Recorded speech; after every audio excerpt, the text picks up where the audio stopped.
ہر بندے نے wash room جانا ہے اور ہر بندہ جاتا ہے اور دن میں کئی کئی بار جاتا ہے، اور اگر پوچھ لیا جائے کہ جی استنجا کیسے کرنا ہے تو نہیں معلوم، استنجے کا طریقہ معلوم نہیں ہے۔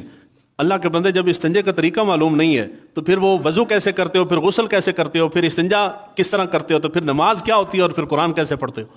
اور استنجا کرنے کے لیے سب سے پہلی بنیادی چیز ہے کہ استنجا ہمیشہ الٹے ہاتھ سے کیا جاتا ہے۔ کس ہاتھ سے؟ الٹے ہاتھ سے کیا جاتا ہے۔ میں آپ کو سکھا رہا ہوں، آپ سیکھ رہے ہیں، آپ بہت ساری چیزیں آپ پہلی بار جانیں گے، آپ جا کے عمل کریں گے تو آپ کے عمل کا مجھے ثواب ملے گا۔ آپ نے گھر جا کے کسی نہ کسی کو یہ سکھانا ہے، جب آپ کسی کو سکھائیں گے تو وہ عمل کرے گا، اس کا ثواب آپ کو ملتا رہے گا، مرنے کے بعد بھی ملتا رہے گا۔ تو یہ صدقہ جاریہ ہے۔ استنجا کس ہاتھ سے کرتے ہیں؟ الٹے ہاتھ سے کرتے ہیں، پہلی بات ہوگی۔ دوسری بات یہ ہے کہ استنجا کرتے وقت الٹے ہاتھ سے مراد پورا ہاتھ نہیں ہے، الٹے ہاتھ سے مراد الٹے ہاتھ کی صرف 3 انگلیاں ہیں۔ کتنی انگلیاں ہیں؟ 3 انگلیاں۔ 3 انگلیوں سے مراد یہ آپ انگوٹھا اور یہ شہادت کی انگلی نکال دیں، یہ جو 3 انگلیاں ہیں ان انگلیوں سے استنجا کیا جاتا ہے۔ استنجے سے مراد یہ ہے کہ ان 3 انگلیوں سے آپ چھوٹا پیشاب کر کے تو ان سے استنجا نہیں کر سکتے۔ ان 3 انگلیوں سے مراد استنجا جو آپ نے کرنا ہے، انسان جب پخانہ کر لیتا ہے تو اس کا جو استنجا ہے وہ الٹے ہاتھ کی ان 3 انگلیوں سے استنجا کیا جاتا ہے۔ ایک بات ہوگی۔ دوسری بات یہ ہے کہ پھر سوال آئے گا کہ ہم نے ان کے ساتھ استنجا تو کیا، ہمارا ہاتھ ناپاک ہو جائے تو ہم باہر نکل کے صابن کے ساتھ دھوتے ہیں اور کلمہ پڑھتے ہیں اور ہمیں اطمینان ہو جاتا ہے کہ ہاتھ صاف ہو گیا ہے۔ تو جب ہم استنجا کر رہے ہیں تو اس کے اندر پیمانہ کیا ہے کہ ہمیں کیا معلوم کہ جسم اب جلد ہماری پاک ہو گئی ہے یا پاک نہیں ہوئی۔ یعنی استنجا کرتے وقت تو صابن کا استعمال نہیں ہوتا، تو ہم کیسے جانے کہ ہماری جلد پاک ہو گئی ہے یا پاک نہیں ہوئی؟ اس کا کوئی پیمانہ۔ تو شریعت نے پیمانہ یہ رکھا ہے کہ جب آپ استنجا کرتے ہیں اپنی ان انگلیوں کے ساتھ تو تب تک آپ نے استنجا کرنا ہے، یعنی اپنے جلد کو دھونا ہے جب تک کہ جلد کے اوپر سے چکنائی ختم نہ ہو جائے، جب تک چکنائی ختم نہ ہو جائے۔ جب چکنائی ختم ہوتی ہے تو اس کی ایک میں مثال دیتا ہوں۔ یہ ٹیبل ہے، یہ آپ کو محسوس ہو رہا ہے نا جی، یعنی ہاتھ پھسل نہیں رہا، رک رک کے چل رہا ہے۔ اس کا مطلب یہ ہے کہ ہاتھ کے اوپر اور ٹیبل کے اوپر چکنائی نہیں ہے، اور اگر اس کے اوپر چکنائی ہو تو پھر ہاتھ آرام سے ایسے پھسلے گا۔ اس کا مطلب یہ ہے کہ چکنائی موجود ہے۔ استنجے کا کامل طریقہ یہ ہے کہ تب تک استنجا کیا جائے جب تک کہ جسم کے اوپر سے چکنائی ختم نہ ہو جائے۔ اور جب آپ باہر جا کے استنجا کرتے ہیں، یعنی واش روم میں نہیں ہے، واش روم سے باہر ہیں، زمینوں میں یا رستے کے اندر کہیں بھی استنجا کرتے ہیں، تو اس کے لیے 3 چیزیں حضور نے منع فرمائی ہیں۔ گوبر سے اور ہڈی سے اور کوئلے سے حضور نے استنجا کرنے سے منع کیا ہے۔ آپ کہتے ہیں نا کہ جی فلاں جگہ پہ پیشاب کیا تھا تو کوئی چیز ساتھ چمڑ گئی ہے، یہ چیزیں جو ہیں یہ جنات کی خوراک ہے، اس لیے حضور نے ان کے ساتھ استنجا کرنے سے منع کیا ہے۔ جب آپ باہر جاتے ہیں، جاہل بندہ جو کبھی مسجد میں نہیں آیا، جس کو نہیں معلوم کہ کس کے ساتھ استنجا کرنا ہے اور نہیں کرنا، وہ باہر جا کے ہڈی کے ساتھ استنجا کرے گا۔ وہ ہڈی کسی جن کی خوراک ہو سکتی ہے، وہی جن اس کے اوپر حملہ کرتا ہے۔ پھر آپ کہتے ہیں جی فلاں درخت بہت بھارا ہے، اس کے تھلے پیشاب کیتا سیدھے جن چمڑ گیا۔ وہ درخت بھارا نہیں ہوتا، آپ ان کو چھیڑ کے آتے ہیں۔ ہڈی کے ساتھ استنجا کریں گے یا گوبر کے ساتھ استنجا کریں گے تو وہ جنات کی خوراک ہے۔ آپ کے کھانے کے اندر کوئی ناپاک چیز ڈال جائے تو آپ کو غصہ آتا ہے نا جی، اسی طرح جنات کو بھی غصہ آتا ہے، تو ان چیزوں کے ساتھ استنجا نہیں کرنا۔ دوسرے نمبر پہ حضور صلی اللہ علیہ وآلہ وسلم نے منع کیا ہے سوراخ کے اندر، کسی بھی چیز کا سوراخ ہے اس کے اندر پیشاب نہ کرو۔ گھاٹ کے اوپر پانی کا تالاب کھڑا ہوا ہے وہاں پیشاب نہ کرو، رستے کے درمیان پیشاب نہ کرو، اور درخت کے سائے میں پیشاب نہ کرو، سر عام بیٹھ کے پیشاب نہ کرو، چھپ کے پردے کی اوٹ میں کہیں سائڈ پہ ہٹ کے پیشاب کرو۔ سبزہ اگر کہیں موجود ہے اس سبزے کے اوپر بیٹھ کے پیشاب نہ کرو، کیونکہ وہاں کوئی بھی آ کے بیٹھ سکتا ہے، جانور چرنے کے لیے آ سکتے ہیں، ان کے اوپر پیشاب نہ کرو۔ اور اس کے اوپر یہ رستے میں پیشاب کرنے کی بڑا سخت حکم ہے، اور پاکستانیوں کی عادت ہے سفر پہ جا رہے ہیں، جہاں پیشاب آیا گاڑی روکی ہے وہیں سڑک پہ بیٹھ گئے ہیں ادھر، یعنی اتنا تکلف کرتے ہیں کہ منہ دوسری طرف کر لیتے ہیں۔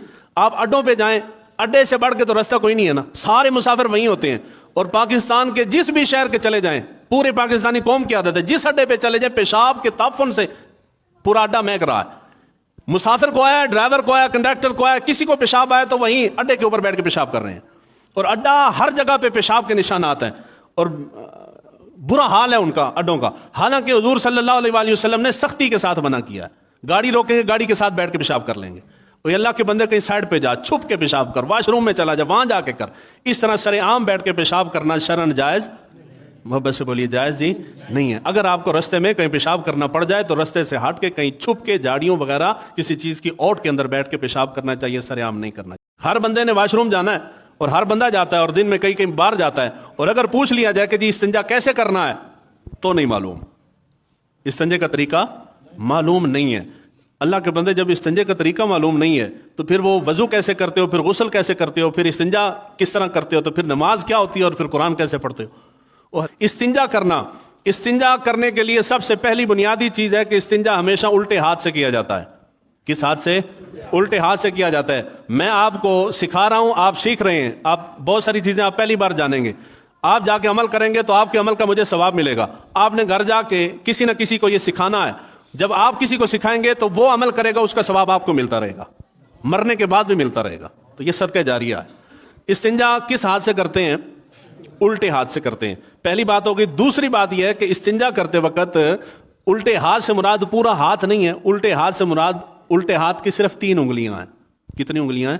3 انگلیاں. 3 انگلیوں سے مراد یہ آپ انگوٹھا اور یہ شہادت کی انگلی نکال دیں, یہ جو 3 انگلیاں ہیں ان انگلیوں سے استنجا کیا جاتا ہے.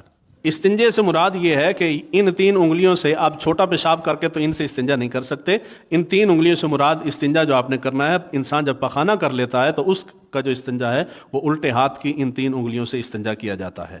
ایک بات ہوگی. دوسری بات یہ ہے کہ پھر سوال آئے گا کہ ہم نے ان کے ساتھ استنجا تو کیا, ہمارا ہاتھ ناپاک ہو جائے تو ہم باہر نکل کے صابن کے ساتھ دھوتے ہیں اور کلمہ پڑھتے ہیں اور ہمیں اطمینان ہو جاتا ہے کہ ہاتھ صاف ہو گیا. تو جب ہم استنجا کر رہے ہیں تو اس کے اندر پیمانہ کیا ہے کہ ہمیں کیا معلوم کہ جسم اب جلد ہماری پاک ہو گئی ہے یا پاک نہیں ہوئی. یعنی استنجا کرتے وقت تو صابن کا استعمال نہیں ہوتا, تو ہم کیسے جانے کہ ہماری جلد پاک ہو گئی ہے یا پاک نہیں ہوئی, اس کا کوئی پیمانہ. تو شریعت نے پیمانہ یہ رکھا ہے کہ جب آپ استنجا کرتے ہیں اپنی ان انگلیوں کے ساتھ تو تب تک آپ نے استنجا کرنا ہے, یعنی اپنے جلد کو دھونا ہے جب تک کہ جلد کے اوپر سے چکنائی ختم نہ ہو جائے. جب تک چکنائی ختم نہ ہو جائے. جب چکنائی ختم ہوتی ہے تو اس کی ایک میں مثال دیتا ہوں. یہ ٹیبل ہے, یہ آپ کو محسوس ہو رہا ہے نا جی, یعنی ہاتھ پھسل نہیں رہا, رک رک کے چل رہا ہے. اس کا مطلب یہ ہے کہ ہاتھ کے اوپر اور ٹیبل کے اوپر چکنائی نہیں ہے, اور اگر اس کے اوپر چکنائی ہو تو پھر ہاتھ آرام سے ایسے پھسلے گا. اس کا مطلب یہ ہے کہ چکنائی موجود ہے.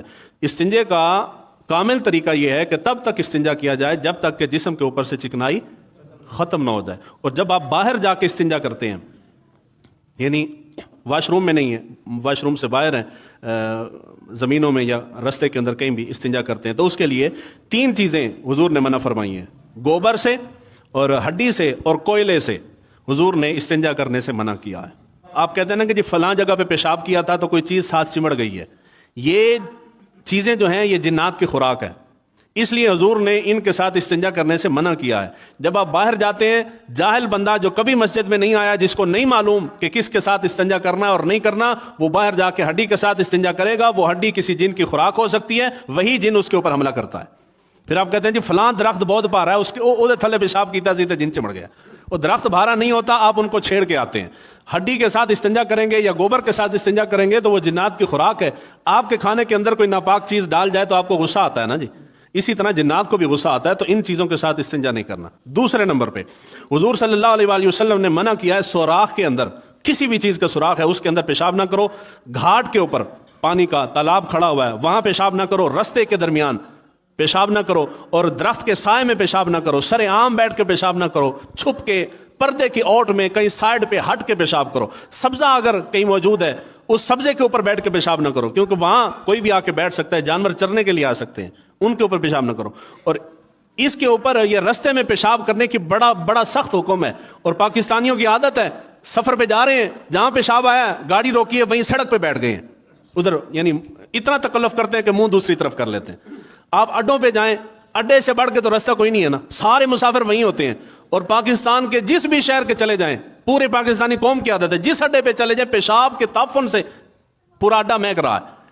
مسافر کو آیا, ڈرائیور کو آیا, کنڈکٹر کو آیا, کسی کو پیشاب آیا تو وہیں اڈے کے اوپر بیٹھ کے پیشاب کر رہے ہیں. اور اڈا ہر جگہ پہ پیشاب کے نشانات ہیں, اور برا حال ہے ان کا اڈوں کا. حالانکہ حضور صلی اللہ علیہ وآلہ وسلم نے سختی کے ساتھ منع کیا ہے. گاڑی روکیں گے, گاڑی کے ساتھ بیٹھ کے پیشاب کر لیں گے. وہ اللہ کے بندے کہیں سائڈ پہ جا, چھپ کے پیشاب کر, واش روم میں چلا جا, وہاں جا کے کر. اس طرح سر عام بیٹھ کے پیشاب کرنا شرعن جائز, محبت سے بولیے جائز ہی نہیں ہے. اگر آپ کو رستے میں کہیں پیشاب کرنا پڑ جائے تو رستے سے ہٹ کے کہیں چھپ کے جھاڑیوں وغیرہ کسی چیز کی اوٹ کے اندر بیٹھ کے پیشاب کرنا چاہیے, سر عام نہیں کرنا چاہیے.